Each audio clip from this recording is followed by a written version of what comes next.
Welcome guys, and today I'm going to show you how we can visit anchor point.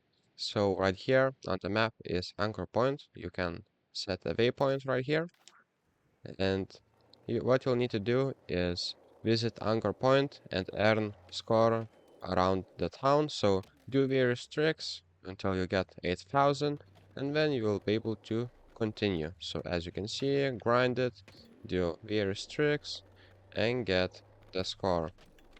So thank you guys, and see you in the next one. Peace.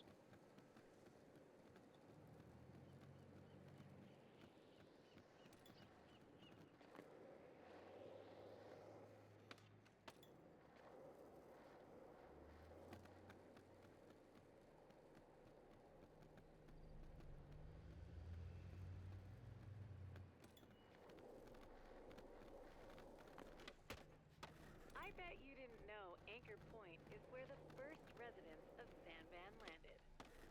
Story goes they saw seagulls flying over the crest of a cliff and figured that was as good a place as any to make landfall.